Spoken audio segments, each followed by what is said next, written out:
Hello friends, एक बार फिर से स्वागत है आपका हमारे यूट्यूब चैनल पर।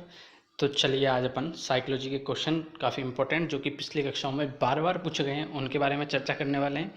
काफ़ी इंपॉर्टेंट है, इसलिए वीडियो के लास्ट तक बने रहिएगा। सारे क्वेश्चन आने वाले हैं एग्ज़ाम में, किसी न किसी तरीके से पूछे गए हैं सभी क्वेश्चंस। तो क्वेश्चन नंबर फर्स्ट है, डिसलेक्सिया मुख्य रूप से किस समस्या से संबंधित है। डिसलेक्सिया काफ़ी सारे रोग हैं जो साइकोलॉजी में अलग अलग नामों से जाने जाते हैं, उनके बारे में चर्चा कर रहे हैं अपन। डिसलेक्सिया मुख्य रूप से किस समस्या से संबंधित है। फर्स्ट है ऑप्शन ए सुनने, ऑप्शन बी पढ़ने, ऑप्शन सी बोलने, ऑप्शन डी बोलने व सुनने। तो इसका राइट आंसर क्या होगा बताइए। यदि आपको राइट आंसर आता है आप तो ज़रूर कमेंट बॉक्स में कमेंट करके बताइएगा हमें, जिससे पता चले आपको कितने राइट आंसर आते हैं। तो इसका राइट आंसर होगा पढ़ने। डिसलेक्सिया, इसको आप किस तरीके से याद रख सकते हैं। लेक्सिया यानी लिखने, तो लिखने का जस्ट अपोजिट होता है पढ़ना। जैसे बोलने का सुनना होता है, वैसे लिखने का क्या होता है, पढ़ना होता है। तो डिसलेक्सिया, लेक्सिया से आप याद रख सकते हैं लिखना, लिखने से जस्ट अपोजिट जो होगा वो इसका होगा। मुख्य रूप से किस समस्या से, पढ़ने। इनको पढ़ने में काफ़ी समस्या होती है, ये वर्ड को अच्छी तरह कैच नहीं कर पाते, अच्छी तरह फ्लो में नहीं पढ़ पाते हैं। तो डिसलेक्सिया मुख्य रूप से किस समस्या से संबंधित है, पढ़ने की। चलिए नेक्स्ट क्वेश्चन देखते हैं अपन। क्वेश्चन नंबर सेकंड है, एक अच्छी पाठ्य पुस्तक रिक्त स्थान से बचती है। एक अच्छी पाठ्य पुस्तक रिक्त स्थान से बचती है।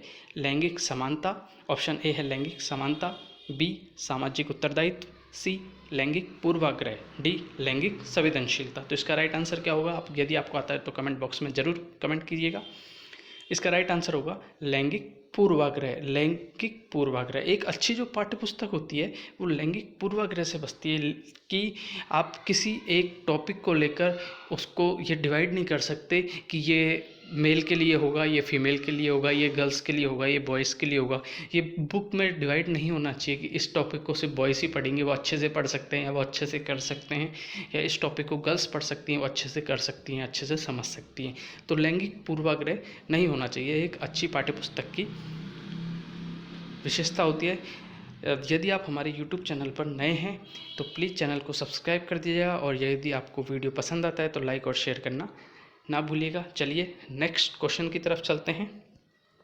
क्वेश्चन नंबर थर्ड है, विकास शुरू होता है। विकास किस अवस्था से शुरू होता है। तो चार ऑप्शन दिए हुए हैं, इनमें से यदि आपको आता है तो प्लीज़ कमेंट बॉक्स में कमेंट करिए। ए है उत्तर बाल्यावस्था से, बी प्रसव पूर्व अवस्था से, सी शैशवावस्था से, डी पूर्व बाल्यावस्था से। सारे क्वेश्चन एग्ज़ाम में आए हुए हैं और काफ़ी बार रिपीट हुए हैं, तो इनको आप काफ़ी अच्छे तरीके से देखिएगा।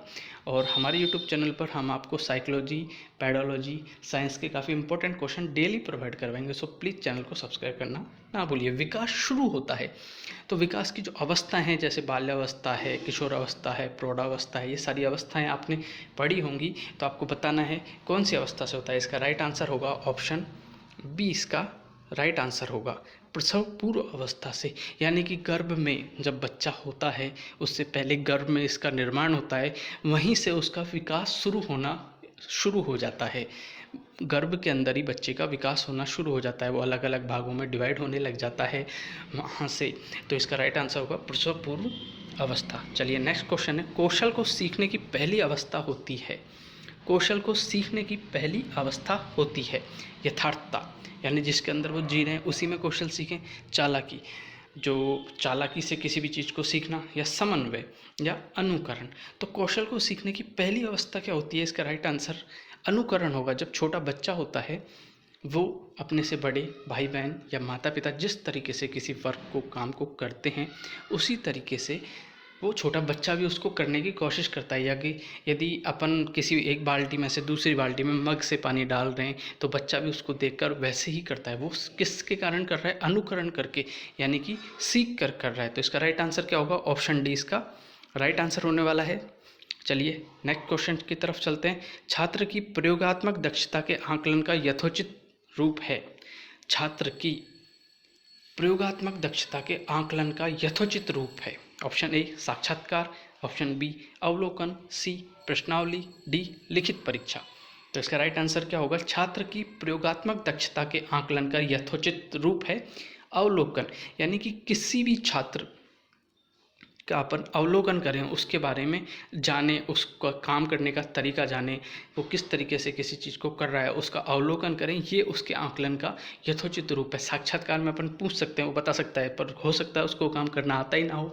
जैसे अपन किसी से पूछेंगे लाइट कैसे चलती है, वो बता देगा स्विच ऑन कर दो लाइट जल जाएगी, लेकिन उसको वो लाइट चलने की पूरी प्रक्रिया भी आनी चाहिए कि कौन सा तार कहाँ पे किस जगह जुड़ना चाहिए।